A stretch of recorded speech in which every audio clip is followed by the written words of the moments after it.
And we are back, folks, for another edition of the Michigan Basketball Insider. And we are talking about the number one team in the Big Ten. And my man, Timmy Mack, he called it. He called this shot. We were playing horse. He would almost be there because he said Michigan would win the next three. And he is almost there. He even called this game against Purdue. And Michigan has ascended to the top of the Big Ten. He was an All-American here in the state of Michigan coming out of Clarkston High School. He went on to be a first-round draft pick.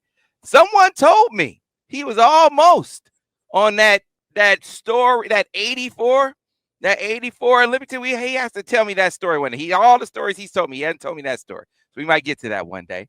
And then he was a first-round draft pick in 1984, 10 years in the National Basketball Association, and now one of the best basketball commentators in the land. And you are privileged to hear that commentary on a weekly basis about our Wolverines. But I'm even more privileged to call this guy, my man, my friend, Timmy Mack. You know him as Tim McCormick. Tim, how you doing? I am fantastic. Battling the Snowmageddon of 2025. And my favorite part of this week was beating Purdue. Man, that was good, wasn't it? Revenge, man. Revenge is so sweet. You know, they had a test of physicality that they had to rise to. Pass the test, Tim. Pass the test. Yeah. When I look around the Big Ten as a commentator, as a player, as a fan, Purdue is my favorite program outside of Michigan. I have thought since the time I first walked into Mackey Arena as a little punk freshman that had no idea what toughness is, Purdue has always been a massive test of manhood and toughness. It goes back to Gene Cady. They're always smart. Their fans are smart. Their players are smart. They're tough. Their big men are fantastic. I think of Joe Barry Carroll and Isaac Haas and Russell Cross and Caleb Swanigan and Zach Edey. Like, their guards are tough. And so I was really proud of Michigan this last week. Not just Assembly Hall, but Mackey Arena. And the truth is, Purdue may be the best team in the Big Ten. Like, they were pretty good for most of that game. But Michigan was excellent. They're well coached. They're clutch. They win close games. They're smart. They're talented. And I'm so proud of this team. And this is a year to just sit back and enjoy what we're seeing, because this is pretty darn good. Yeah, it's a great environment. And I think, of all the coaches outside of Michigan's coaches who I have a great deal of respect and admiration and love for, I just think Payne is at the top of the heap, man. I think he's a great dude. I think he's a great coach. Just a lot of respect. I think he is what you want. He is what you want. They are blessed to have him leading their program. And so when you beat him, you've done something, right? Yep. And Michigan really accomplished something the other day. Our coach is pretty good too. I was really, really impressed with something I think is somewhat subtle. Sam, in the past, you and I have talked about one of the most common traits in all of basketball is for players to struggle with their offense and have it affect their defense and their toughness and their hustle. They miss a shot and they feel sorry for themselves, and they get beat on defense and they complain, and then the referee doesn't give them a call. They whine a little bit.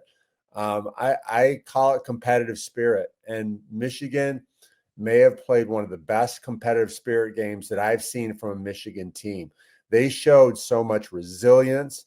They had a very short memory. Sam, when you saw the game, how many times did you think, they're playing hard, but they're just not as good as this team? And think about the game started, we were down 9-2, and then we fought back. And then 5 minutes later, we're down 7 and we fought back. And then we were down 10, and it just wasn't working. And then the entire second half, it seemed like we were down 7, 8, 9 points the whole time. And it wasn't until the biggest bucket of the game, with just over 3 to go, Rubin Jones put the ball in. We took the lead. It was the first time the entire game I thought, you know what, we're going to win this thing. Mm-hmm. So it was interesting to me.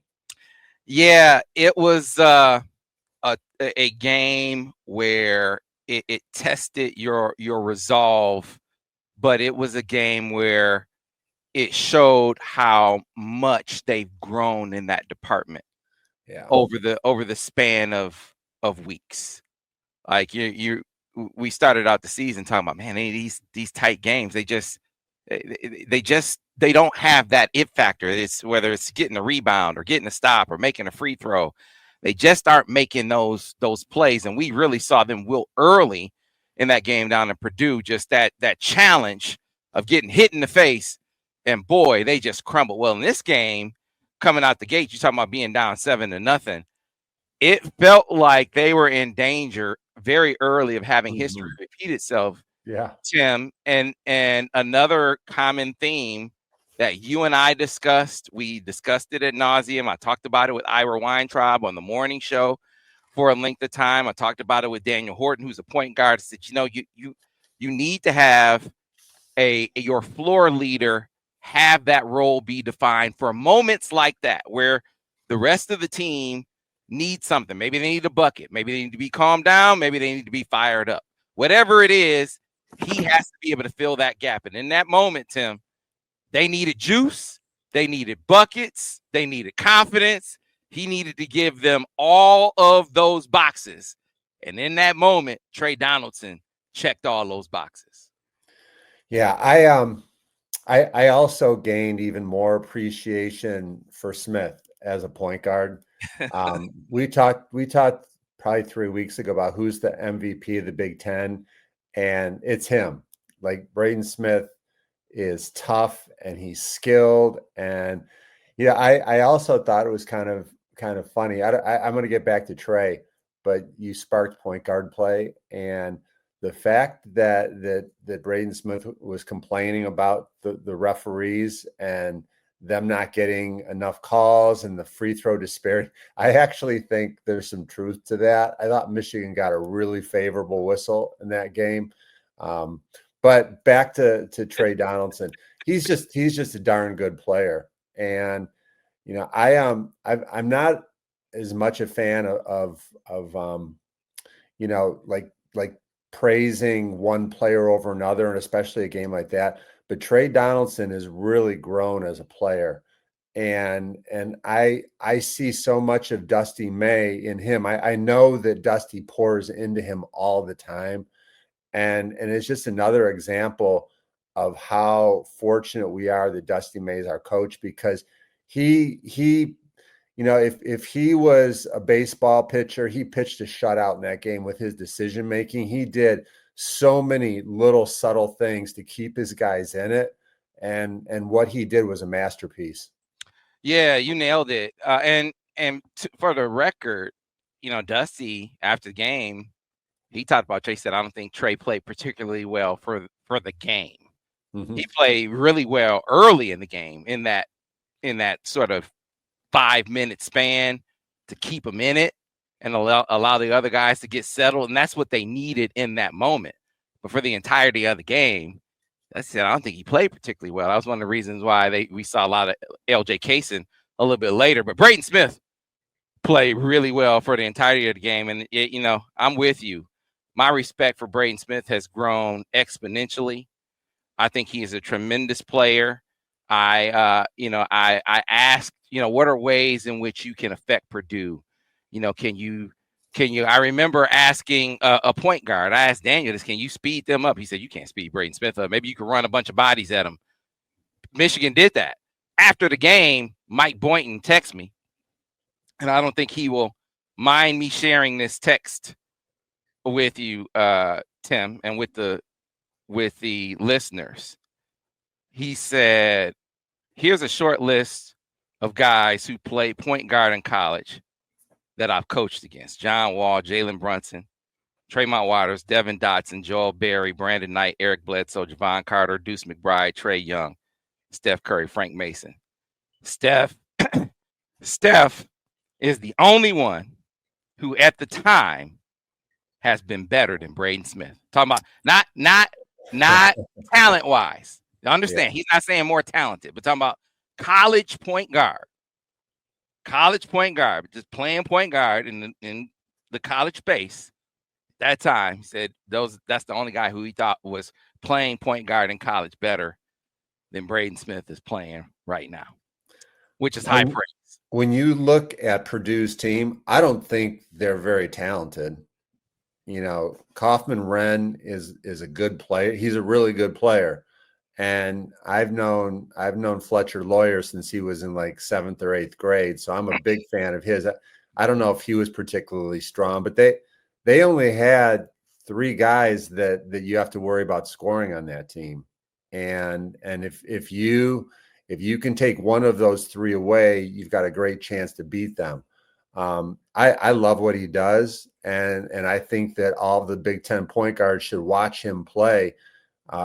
And in terms of Tre, if you're playing against an All-American, you don't have to be the best player on the court. You just can't get knocked down. You can't get shut out. And Tre did a good job. He had a huge bucket too down the stretch that took a lot of guts to take and make. So I didn't expect him to outperform Braden Smith. He was fine though. I was proud of him, and he was in the fight like everybody else. Like he was struggling. I respect in a lot of ways a guy that makes 5 bad plays in a row and then has the guts to have a short memory and come right out and make a big play. That's impressive to me. Anybody when they're on a roll, that's great. They're cruising along, they're having fun. I like to watch guys that struggle and find a way to get through it, because that's why people hire athletes someday. They deal with injuries and coaches yelling at them, and man, there was a lot of coaching going on in that game. No, it's a great point, and it's one that we're going to come back to a little bit later. You could be losing a matchup because you're dealing with a really talented guy, but can you give it back to him? Like, okay, if they're giving it to you on one end, you're having a tough time stopping them, I can accept that. You know, you got to tip your cap to a really talented individual sometimes. But can you give it back to them on the other end? At least make them play some defense, or at least maybe cancel it out some, right? And Tre was able to do that to some extent in this game, and that's a challenge that Dusty issued to another player that we'll get to a little bit later on. But before we get to that, what about Roddy in this game, Tim? Yeah, I was going to say that Roddy Gayle accepted some coaching.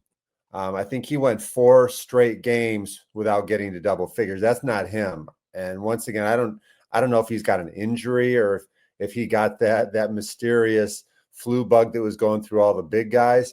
But Roddy got sent to the bench, and all of a sudden he's a 6th man. That was not only kudos to him, but also to Dusty May, because that move generated 20 points for Michigan. Roddy Gayle had 14. And Jones had 6, plus the confidence that Jones had by starting. That's a positive too.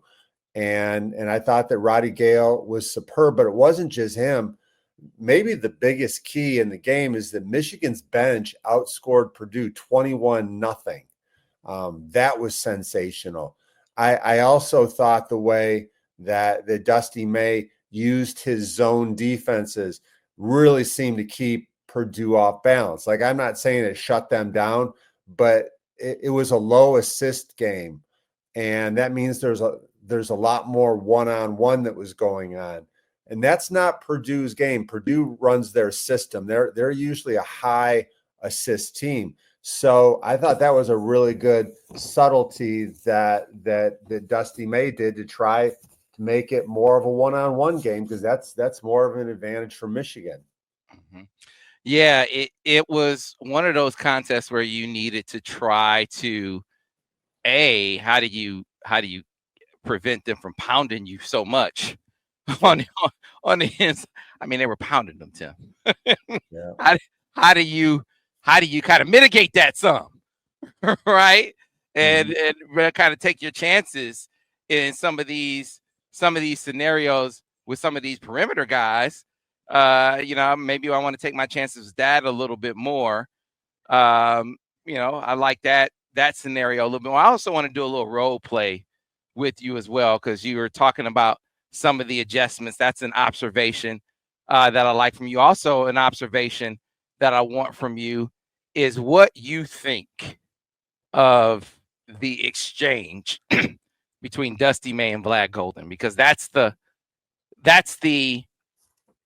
challenge that I'm talking about. You mentioned a player that it's not going so well in the matchup, but he can step up and make a play late. That's Vlad. That happened with Vlad, but it was maybe through some prodding from Dusty. Dusty said after the game, I don't think Vlad likes me very much right now, but that's fine. We go way back, and we have that kind of relationship where I might say some things to him that he's not going to like, but he knows where it's coming from. And Vlad, he got the worst end of the matchup down in West Lafayette with Trey Kaufman-Renn, and it was going that way again in this game. Trey Kaufman-Renn came out the gate. I think he had 8 points and 3 or 4 rebounds in the first half. Vlad had 2 points and a rebound in the first half, and came out in the second half. Trey Kaufman-Renn is pounding them again, and early in that half, in the second half, Dusty calls a timeout, or I can't remember who called it, but it's a break, and Dusty gave it. I don't know what he said to him, but late in the second half, something flipped in Vlad, and he turned into a different guy. I mean, the emotion, the intensity, the physicality, and you started to see him finally give it back. Sure, Trey Kaufman-Renn had 14 points and I think 8 boards or something in the second half, but Vlad had 10 points, 4 boards, 2 steals, and a block. So, okay, yeah, Trey Kaufman-Renn went off, but at least you're giving it back to him now, finally in the second half, which I'm sure is something along the lines of what Dusty said, but probably with a little more color to it. So I'm curious, what might he have said, and had you had an experience like that? Because you strike me as a similar personality to Vlad. So, Sam, as somebody in a healthy, thriving marriage, sometimes you've got to have conversations that speak the truth, right? And in a game like that, little things make a big difference. And if Michigan would have lost by 1 point, if Braden Smith would have made that last shot, we would be sitting here talking about all the little things. If somebody could have done this a little bit better, if somebody could have taken a charge or grabbed a loose ball, if so-and-so could have been a little bit more fiery in the second half. That's what it is right there. Coaching genius to be able to light a fire under a big guy that is a really nice person. He's quiet, he's polite, he doesn't yell, he doesn't scream. And I remember my sophomore year, we were playing against Purdue, and they had a guy named Russell Cross. And I played against him in the McDonald's All-American game. He beat me up and destroyed me. That was the first time I'd ever played against somebody that could tip dunk and lob dunk, and like he just went at me. And I really struggled with his strength. He was quicker. He was a better jumper. And I remember Bill Frieder jumped into me and he said, "You're playing soft, you're playing weak." And the rest of that game, I went out there and was still playing soft and weak. It didn't work. But the next time we played, I had a different mindset. And I think it went back to that conversation about how you've got to step out of yourself, and you've got to fight. You've got to have a mental toughness. And I remember that because that's a good life lesson. And I think that the word soft was used in that conversation, and that can only come because that's a long-term marriage between a coach and a basketball player. And Dusty has enough he's paid enough dues. He's got a lot of relationship that's been built over the years to be able to be honest and open. So I think that it was really some great coaching. And I think that Vlad showed some real toughness to be able to listen, accept it, and try to make a change. Because it's not easy to do. If you're getting destroyed and somebody says, stop being destroyed, it's easier said than done, Sam. So Yeah, because it's not like you don't know you're getting destroyed, right? It's like, yeah, like, oh, like, okay. like Yeah, I know I'm getting destroyed. Like, you don't have to tell me that. yeah, it's like, okay, I won't let him dunk on me anymore. I didn't want him dunking on me in the first place, but it was a really good lesson, and I think that will be something that's a building point in the future, where Dusty can just say, hey, remember our conversation during the Purdue game, and they'll know what they're talking about. Yeah, that was a big time moment. I mean, you got Vlad going up between two players. I mean, fouling, Kaufman ran out and getting an and one and hitting big free throws. I mean, that had to be a meaningful moment for him. Well, what about the acknowledgement from Dusty that he didn't know how physical the Big Ten is? Yeah. and he was shocked at how Will Cheddar was knocking people around, like chill, Will. Let's just play basketball. But I think that everybody's learning, and it's been a lot of fun. Everybody's talking about how the SEC is so dominant this year. They're so much more talented than everybody. I wanted to update you. I found this on ESPN's mock draft. Danny Wolf, number 16, might be college basketball's most unique player, going to the Minnesota Timberwolves. That's the most recent mock draft. They also had 6 other Big Ten players all looked at as first-round draft picks. So the league is doing pretty darn well. Yeah, the league is doing really, really well. And, Danny, I mean, let's not take for granted, really efficient game, really consistent in both halves of this game, continues to set the bar as a rebounder. He's an outstanding, where you can't say it enough. Like, that dude is he is going to be a vacuum on the glass. And I want to give this show some credit, because listen, we were talking about the physicality, Michigan needing to raise its level of physicality in the Minnesota game.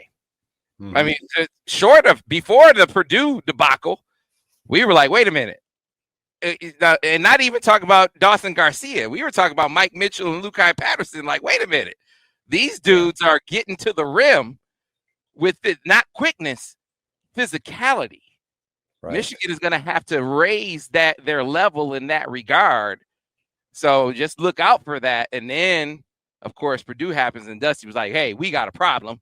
We got to raise our level of physicality. They see it too. And like you said, I credit them for not saying, hey, this league, the refs got to do something about it, because coaches will do that. They were like, hey, this is not how basketball is supposed to be played. We need a better whistle. They got to call some fouls. Dusty didn't do that. He said, we need to make the adjustment, and Michigan made the adjustment. And thank you for bringing up physicality, because there's 2 areas that Michigan has made a great improvement in the physicality department. How about rebounding? I know that Purdue won the rebounding battle by 1 or 2 rebounds. There's a small number, but that shows a lot of growth, because when they played at Mackey Arena, Michigan got destroyed on the boards. And also turnovers. At the beginning of the game, there were a few too many, but in the second half, when you needed a big boy attitude and mature players, that was a great sign that Michigan took care of the ball. They were strong with it. They were physical. They were confident. That was a huge key as well. Yeah. What do you think of, Tim, the minutes that he gave Kason? Yeah. Wow. He hadn't played hardly at all. Right. And I was kind of wondering what he saw that made him believe he could take Tre Donaldson out of the game at that point, especially Braden Smith smart. When he sees a freshman point guard, he's going to go into attack mode. I know Kason didn't put up numbers, but he certainly made 2 clutch free throws, and he belonged out there. So that was a good sign, and that's a building block for the future. Mm-hmm. Yeah, to have that level of trust against Purdue. Yeah. I mean, wow. He's been clearly showing he's been more in control in practice to show that level of trust on the court against Purdue. Before we talk about the race and where Michigan's at now, I wanted to throw out one other thing that doesn't really relate to toughness or physicality, but I think it's something that's starting to bother me a little bit, and I wanted to just throw it out there. And against Ohio State, keep an eye on it. Michigan's getting into a bad habit of being lazy and not getting their toes close to the 3-point line when they shoot. I think that they're a little bit undisciplined at this point. When you think about the college 3-point line, it's at 22 feet and 2 inches. The NBA is 2 feet longer, and I see the Michigan players who I don't think have NBA range at this point, shooting well beyond the 3-point line in the college game. And I would like to see guys get their toes closer to the line, hands in ready position, and get a better caliber 3-point shot. Sometimes a 3-pointer from out at that distance from the NBA line is way too random for my liking. And Michigan is sliding a little bit. They're now 6th in the Big Ten in 3-point percentage. 36% is it's fine. It's pretty good, but I think they're capable of a lot more. Yeah, you wonder if part of that is going to improve as you see a guy like Sam Walters, who didn't play, gets back on track a little bit, hopefully. Roddy Gayle, I want, his shot has really taken a dip and a dive. I don't know if that's something that gets better in season. Dusty made reference to Rubin Jones. He says, "Hey, you haven't seen the real Rubin Jones." I wonder if that is maybe a likely improvement that we can see now that he's moved into the starting lineup. And moving him into the starting lineup takes the burden of him being a facilitator, of him being the guy that is expected to come in. And I know they a lot of guys, everyone is bringing the ball up and triggering offense, but he is identified as the point guard coming off the bench. Now with that, him relieved of that responsibility, Tim, I wonder if that frees him up to maybe be, more in the mode of I can focus on being more of a shooter. I wonder if that relaxes him a little bit and gets him back to that guy who was a 40% 3-point shooter at North Texas. Yeah, I agree with you, but from a different perspective. I think that one of the hardest things to do is to be the backup point guard that sits there and watches the game, and you've got to try to figure out who's doing what. I think that to start the game, Rubin Jones will immediately be in the flow. You can sub him out pretty quick and then bring him back in for Tre Donaldson. He's already been in. He's got a sweat going. He's probably had some successful plays. So I think that I like that a lot. And I also think it's important to keep Kason and Pippen in the rotation somewhat, so that you're going to need them at some point. And then also regarding 3-point shooting, I don't think it gets easier as time goes on. I think it gets a lot harder as the scouting reports get deeper and you get a little bit more fatigued and banged up. That's why you've got to really rely on your fundamentals of getting your toes down, your balance. I hate it when a guy shoots a 3-pointer and he doesn't hold his follow through, or he starts running back on defense too quick. I feel like when you shoot a 3, that your body should be like a statue, holding your follow through, on balance, watching the ball go in. That's what I'd like to see. Gotcha. All right. So now another challenge, Tim. You said in the last episode, Michigan will win the next 3. 2 down, 1 to go. And that 1 to go, Ohio State. taking on the Buckeyes, a team that you remember knocked off Purdue at Purdue before Purdue ran Michigan out of Mackey. They also recently took care of Maryland. Maryland had them down, I think, by double digits, and they came storming back, beat Maryland. This is a team that can get you, Tim. I know they've been up and down, but you know, with Michigan coming into town, they're going to see Ohio State's best effort. Yeah, I find Ohio State really interesting. They've won 5 of 7. I think they're 500 in the Big Ten at this point. I expect them to play in the NCAA tournament. They're good, but not great. They lost at Nebraska, then they beat Washington. Neither of those surprises me. Their losses are certainly respectable. They lost to Pittsburgh and Maryland and Auburn, Michigan State, Illinois, Wisconsin. They've lost a bunch of games, and none of those losses really surprise me. I think they're a pretty good offensive team. 4 average double figures. They do a lot of one-on-one driving and kicking. The defense is fine. They don't gamble very much. But the area that I think Michigan can attack, there's not much shot blocking there. And I think that Michigan should really rather than at times against Purdue, and that's because the Boilermakers are good on defense, that there was a lot of east-west rather than north-south. East-west means we're passing the ball in the perimeter, we're cutting, we're just kind of looking. I like north-south against Ohio State, where you drive and you test their one-on-one defense. Can you get a blow-by? Can you get a straight line drive? And if you do that, you can really hurt them. Bruce Thornton is kind of their key player. They've got other guys that you know are good players, but Michigan should really be able to knock them out. The one thing I worry about is, you know, a lot of times I never played at the new arena.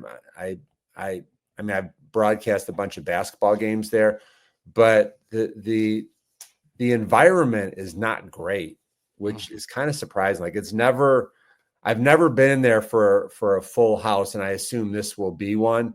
But I hope Michigan is ready to go, because this is their biggest game. Like, I always felt like Michigan State to me was the biggest basketball game.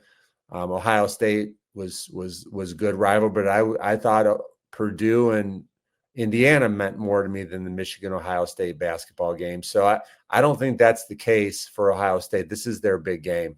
Yeah, Bruce Thornton is their guy. Like you said, don't let Micah Parrish get going.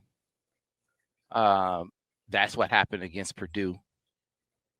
And listen, you know, Michigan it feels like they get these leads against teams like this. Yeah. Right? They get these leads against teams like this. Happens with Indiana, who just went up to Michigan State and knocked off Michigan State, right? They get these leads against teams like this. Purdue had like a 15, 16-point lead on Ohio State.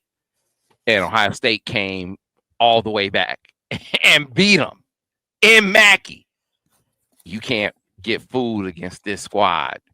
And we know Michigan is giving up big leads anyway, but particularly against this squad, they know how to come back.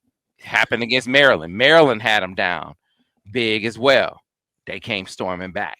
You got to watch out for this squad. They do not die. They're not big. They're not big. They don't rebound. They're not big. There's not much shot blocking, but they do have playmakers. There's no doubt. Yeah, you can't stomp them out quick. You got you got to play the whole game. I got to ask you this before we get out of here, Tim, because I know we are short on time. But Dusty, we knew when going down to Bloomington, questions were gonna happen, but we didn't know when we recorded the last episode that Mike Woodson was going to step down. You said he was probably going to be out of a job, not knowing that he was about to resign or announce his resignation that day. Well, that happened, and then Dusty got questions. Hey, how would you feel about Indiana coming after you? And he answered the question the way I think you had to answer. I thought he answered it well, but Indiana folks are convinced that he's ready to come home. You heard his answer. How did you take that answer? And do you still feel the same way you felt about it last week when you talked about the prospects of Dusty remaining here versus going there? Yeah, before the event actually happened, you and I had this conversation. I'm going to share the exact same thing that I said then, that Dusty May is not going to Indiana. And the reason is that his mom lives there, his in-laws live there, all of his family lives there. I think he loves Bloomington. I think someday he is going to retire and settle in his home in Bloomington, but you don't want to take a chance on blowing something that is a sacred part of your life, your family, where they live. I mean, all the great memories. If Dusty May goes and coaches at Indiana and things go south, and they have gone south for like the last 3 or 4 coaches since Bobby Knight, then you've ruined a lot of a very important part of your life. He's not going anywhere. I love the idea of Brad Stevens coaching there. That seems to make a lot more sense. From a timing standpoint, Michigan is going to be playing hopefully through the Sweet 16. Indiana is going to want to do a lot of checking and get their job taken care of before then. So I don't think the timing sets up for it to be a problem. I don't see it happening. And when he was saying, I love Michigan and I don't plan on going anywhere, that message was directly to Ward Manuel saying, take care of me, buddy. Give me that long-term deal. And also when Dusty May received his contract, he was paid based on what we thought he could become. Now we're learning what he really is, and moving into the future, he deserves a massive contract. So a few things. You think Brad Stevens would leave that plush job with the Celtics and likely repeat champion? And you think he's ready to come back to being on the sideline in college, no less? I think he would. I think he'd be a great coach. He's still young. He's got his championship ring. I think that Indiana is a job that, having coached at Butler in the state of Indiana, I think that would be a great fit. Yeah, that's who I'm predicting. I could be wrong. Well, that's the one guy that I think Indiana fans would love over Dusty. The one guy. I think he'd be a great. I think it'd be a great story. Yeah, I'm with you in that. I don't think that he's going. I think that there are a few different reasons. I think number one, there's the fishbowl, the pressure cooker aspect of it, which is one of the reasons why he pushed Louisville to the side. It was like, look, the absolute sort of pressure cooker aspect of that job is a level of intensity that I don't necessarily want to subject my family to. That was the talk anyway. And one of the advantages of Michigan, which is a big time job, a huge job that has pressure in its own right and expectation in its own right, but doesn't have that kind of, it's life or death aspect to it like Louisville does. Well, Indiana has that, and it has the added burden of, and your family and friends are there too, which can quickly turn a lot of the friends into foes. Do you really want to add that to it? And then, of course, I think I agree with you. Dusty is Ward's guy. Ward, I mean, he vetted him for years, for all intents and purposes. You brought him here, and then he's even better than a lot of folks predicted. I mean, you're going to keep your guy, is how I think he's going to approach it. No, you're right. And it's just like Sharon Moore, like Ward he has one job to do right now. Just make sure that those two guys are cooking and that they're happy and they're paid. And then Ward can ride off into the sunset as an all-time hero.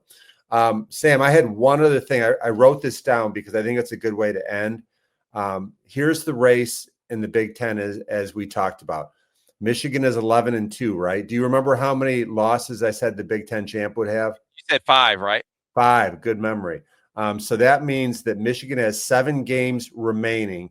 They can go 4-3 and grab a share of the Big Ten championship. I think that's a good goal right now. And if it falls in your way and you play great and you get an outright, that's unbelievable. Win 3 of 4 at home: Michigan State, Rutgers, Illinois, and Maryland. Do you think that's doable? Win 3 of those 4? Yeah, I do. Yeah, I do too. I think that's more. I think they will do that. Yeah, I think they win at least 3 or 4. So, but I'm saying, don't be greedy, Sam. So you're going to win 3 of those 4, and then away you've got at Nebraska, at Michigan State, at Ohio State Saturday. You need to win 1 of those 3, and then you've got your 4 victories, and you've got 15 wins. That gets you a share. Yeah. Are you good with that? I'm good with that, Tim. I'm good with that. I'm good with your prediction that Michigan was going to win the next 3. That means they beat the Buckeyes this Sunday, and that sets up for a matchup with Michigan State on Friday, 8 o'clock, and it gives you the whole week to prepare for the Spartans. Meanwhile, the Spartans, I think they have a game. They have a game, 2 games, I think, in between. So you like that? I don't have it in front of me, but yeah, that sounds right. Yeah. So you like it and can't wait. And Tim, I can't wait till the next episode because we'll be previewing that game with the Spartans. So look forward to it, folks. Can't wait until the next episode. Until then, thanks for watching. As always, the Michigan Basketball Insider. We'll see you then.